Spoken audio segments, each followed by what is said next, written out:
પ્રિય ભક્તજનો, જય શ્રી કૃષ્ણ. વટ સાવિત્રી વ્રતની વાર્તા સાંભળીશું. વ્રતની વિધિ. જેઠ માસની અજવાળી 11 આ વ્રત શરૂ કરવું અને પૂનમના દિવસે વ્રત પૂરું કરવું. અજવાળી 13 પણ આ વ્રત કરી શકાય છે. વ્રત કરનારને પૂર્ણ શ્રદ્ધાથી ફક્ત ફળાહાર કરવું. 4 દિવસ અબીલ, ગુલાલ, કંકુ, અક્ષત અને ફૂલોથી વડલાની પૂજા કરવી. 5મા દિવસે વડને પાણી પાવું. સૂતરનો દોરો લઈ વડની પ્રદક્ષિણા કર્યા પછી પોતાના સ્વામીના 100 વર્ષના આયુષ્ય માટે પ્રાર્થના કરવી. વડની પૂજા કર્યા પછી સતી સાવિત્રીની વાર્તા વાંચવી. સાંભળનારે એકાગ્ર ચિત્તે વાર્તા સાંભળવી. પૂનમના દિવસે વ્રત પૂર્ણ થયા પછી સુહાગન સ્ત્રીને ચાંદલા કરવા પછી પારણા કરવા.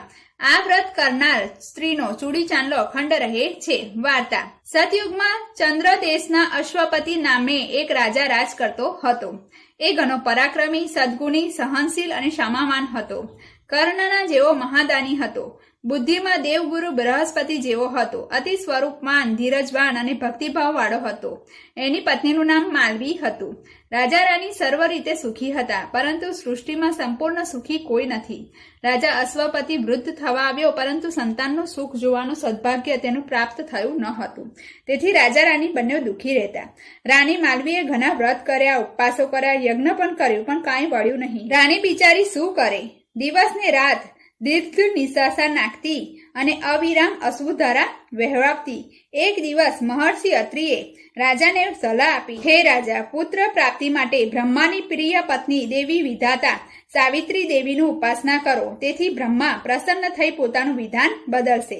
રાજા રાજ છોડીને પુષ્કળ તીર્થમાં ગયા અને 18 વર્ષ સાવિત્રી દેવીનું તપ કર્યું. રોજ સાવિત્રી મંત્ર વડે 1 લાખ આહુતિ આપતા. સૂર્યાસ્તે કંદમૂળનો આહાર કરતા. 18 વર્ષે સાવિત્રી દેવી પ્રસન્ન થઈ કહેવા લાગ્યા, હે રાજા, તારા ભાગ્યમાં સંતાન નથી, પણ તે મને પ્રસન્ન કરી છે. તેથી તું 100 પુત્રોની ગરજ સારે એવી પુત્રીનો પિતા બનીશ. દેવી સાવિત્રીના આશીર્વાદથી રાણી માલવીને ગર્ભ રહ્યો અને પૂરા દિવસે એક અપૂર્વ સુલક્ષણી કન્યાનો જન્મ થયો. એ બાલિકાને જોઈ રાજા રાણી સ્વર્ગીય આનંદમાં નિર્મગ્ન થઈ ગયા. આખા દેશમાં આનંદ વ્યાપી ગયો. એ બાલિકાનું નામ સાવિત્રી રખાયું. શુક્લ પક્ષના ચંદ્રમાની જેમ સાવિત્રી દિન પ્રતિદિન વધવા લાગી. જેમ વર્ષો વીતતા ગયા તેમ તેમ કન્યાનું રૂપ, લાવણ્ય પણ વધતું ગયું.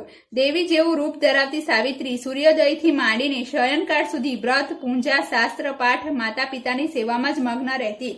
સાવિત્રી પૂર્ણ યૌવના થઈ તો તેનું પાણી ગ્રહણ કરવા કોઈ માંગુ ન આવ્યું. ત્યારે રાજા અશ્વપતિએ પુત્રીને દેશાટન કરી યોગ્ય વરને પરણાવવાની રજા આપી. સાવિત્રી રથ લઈને નીકળી અને વનમાં આશ્રમ બાંધીને રહેતા ધૂમસેનના રાજાના પુત્ર સત્યવાનને પસંદ કર્યો. એ રૂપે સોહામનો હતો તો ગુણે પણ ચડે એવો હતો. સાવિત્રીએ એ ક્ષણે પોતાનું હૃદય આ વનવાસી રાજકુમારને અર્પણ કરી દીધું. સત્યવાન પણ સાવિત્રીના ગુણ અને અસાધારણ સૌંદર્યથી મુક્ત થઈ ગયો હતો, પણ પોતાની દરિદ્રતા જોતા એ ગુણમયી રાજકન્યા પોતાની પત્ની થાય એવી અભિલાષા રાખવાનું સાહસ તેને થયું નહીં. સત્યવાનને વરવાનો સંકલ્પ કરી સાવિત્રી પાછી ફરી ત્યારે દેવર્ષિ નારદ અશ્વપતિ સાથે જ્ઞાન ગોષ્ઠી કરતા હતા.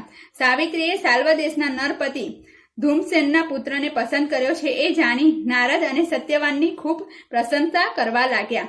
છેલ્લા બોલ્યા, સત્યવાન તેજસ્વી, બુદ્ધિમાન અને સચ્ચરિત્ર હોવા છતાં તેનામાં એક મોટો દોષ છે કે તે બધા ગુણને ઢાંકી દે છે. એ બહુ અલ્પાયુ છે. આજથી બરાબર 1 વર્ષે એ કાળના મુખમાં સપડાશે. આ સાંભળી રાજા રાણી હેપતાઈ ગયા અને પુત્રીને સમજાવવા લાગ્યા. પણ સાવિત્રી બોલી, હે તાત, હું સત્યવાનને વરી ચૂકી છું. મારો નિર્ણય દ્રઢ છે. હું તેને જ પરણીશ. પુત્રીની મક્કમતા જોઈ રાજા અશ્વપતિ પરાણે ધૂમસેનના આશ્રમે ગયા. પોતાની પુત્રી માટે સત્યવાનનું માગું નાખ્યું. ત્યારે ધૂમસેન કહેવા લાગે, હે રાજન, આ અંધની મશ્કરી ન કરો. હું રાજપાટ ખોઈ બેઠો છું. સગા હાથે દીકરીને કૂવામાં ન નાખો. ત્યારે અશ્વપતિએ કહ્યું, મારી પુત્રી સાવિત્રી તમારા પુત્રોને વરવાની હઠ લઈને બેઠી છે, માટે મારી વાતનો સ્વીકાર કરો.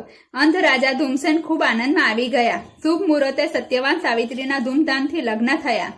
અશ્વપતિએ અશ્રુભરી આંખે કન્યાદાન દીધું, પરંતુ દીકરી 1 વર્ષમાં વિધવા થશે એ વિચારે રાજા રાણી કીડીની જેમ કોરી ખાતો હતો. સાવિત્રી પરણીને આશ્રમે ગઈ. બંનેએ આનંદથી મા બાપની સેવા કરવા લાગી. સાવિત્રીએ નારદજીને મુખે પોતાના અલ્પાયુની વાત સાંભળી તે દિવસથી જ સાવિત્રીએ વટ સાવિત્રી વ્રતની શરૂ કરી દીધું હતું. લગ્નને 1 વર્ષ થયું. સત્યવાનના મૃત્યુનો દિવસ આવ્યો. સત્યવાન જંગલમાં લાકડા કાપવા જવા તૈયાર થયો ત્યારે સાવિત્રી પણ જીદ કરીને સાથે ગઈ. જંગલમાં સત્યવાનને પીડા ઉપડી. એ જમીન પર ઢળી પડ્યો. ઘોર જંગલમાં પતિનું માથું ખોળામાં લઈ સાવિત્રી વિલાપ કરવા લાગી. એટલામાં યમરાજ જાતે પાડા પર બેસી સાવિત્રી પાસે આવ્યા અને કહેવા લાગ્યા, હે પુત્રી, હું યમ છું. તારા પતિનું આયુષ્ય પૂર્ણ થયું છે, માટે તારો પતિ સત્યવાન, સાચું બોલનારો અને બુદ્ધિમાન હતો, તેથી હું એને પોતે લેવા આવ્યો છું. આમ કહી યમરાજે સત્યવાનનો પ્રાણ ખેંચી લીધો. પતિના નિષ્પ્રાણ શરીરને જોઈ સાવિત્રી ઝાડને પણ રડાવે એવો વિલાપ કરતી યમની પાછળ જવા લાગી. ત્યારે યમરાજ કહેવા લાગ્યા, દીકરી, પાછળ આવવું વ્યર્થ છે. વિધિના લેખ કોઈ કાળે મિથ્યા થતા નથી. તારા પતિનું આયુષ્ય પૂર્ણ થયું છે, માટે પાછી જા. ત્યારે સાવિત્રી બોલી, હું એક પતિવ્રતા સ્ત્રી છું. જ્યાં મારા પતિ જશે ત્યાં હું એમની સાથે જ જઈશ. મારી પાસે મારા પતિવ્રતા ધર્મનું બળ અને મેં કરેલા વ્રતોની શક્તિ છે. તમારી સાથે આવવામાં મને કોઈ અટકાવી શકે એમ નથી.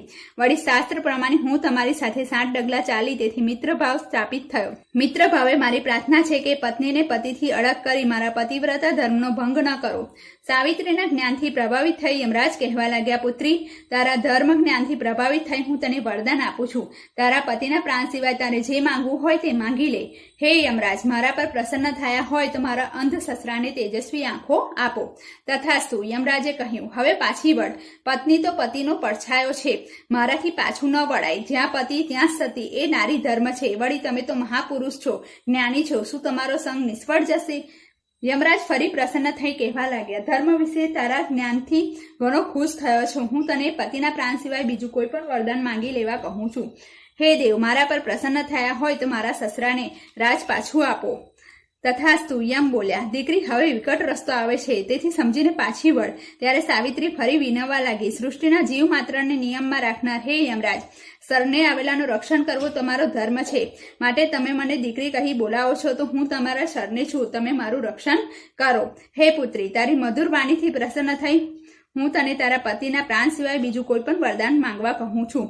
યમના પગલે પગલે ચાલતી સાવિત્રી બોલી, મારા માતા પિતાને મારા સિવાય બીજું કોઈ સંતાન નથી. તમે પ્રસન્ન થયા હોય તો તેમને 100 પુત્ર આપો, જેથી તેમનો વંશવેલો હંમેશા ચાલુ રહે. યમરાજ બોલ્યા, તથાસ્તુ. સાવિત્રી પાછી વળવાને બદલે ઘોર અરણ્યમાં યમરાજની પાછળ જવા લાગી. ત્યારે યમરાજ બોલ્યા, દીકરી, તારી હઠથી પ્રસન્ન થઈ હું તને અંતિમ વરદાન આપવા માંગુ છું. માંગીને પાછી વળ. ત્યારે સાવિત્રી બોલી, હે તાત, મારા પર પ્રસન્ન થયા હોય તો હું 100 પુત્રોની માતા બનું એવું વરદાન આપું. તથાસ્તુ. યમ બોલ્યા અને આગળ વધવા લાગ્યા. ત્યારે સાવિત્રી બોલી, હે ધર્મના જાણકાર દેવ, પતિવ્રતા સ્ત્રીના પતિના પ્રાણ તમે લઈ જાઓ છો તો હું કઈ રીતે તમારું વરદાન ફળશે?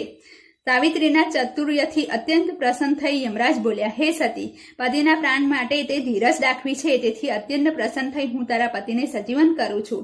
આશીર્વાદ આપી યમરાજ ચાલ્યા ગયા. સાવિત્રી પતિના નિષ્પાન દેહ પાસે આવી. પતિનું માથું ખોળામાં લેતા જ સત્યવાન ભર ઊંઘમાંથી જાગ્યો હોય તેમ આંખો જોડતો બેઠો થયો. સાવિત્રીની આંખમાં હર્ષના આંસુ આવી ગયા. યમરાજાના વરદાનના પ્રતાપે અંત ધ્રુમસેનની આંખો મળી, રાજ મળ્યું. સમય જતા રાજા અશ્વસેન અને માલવી 100 પરાક્રમી પુત્રોના માતા પિતા બન્યા. સાવિત્રી પણ ગુણવાન પુત્રોની માતા બની. વટ સાવિત્રીના વ્રતનો એવો પ્રતાપ છે.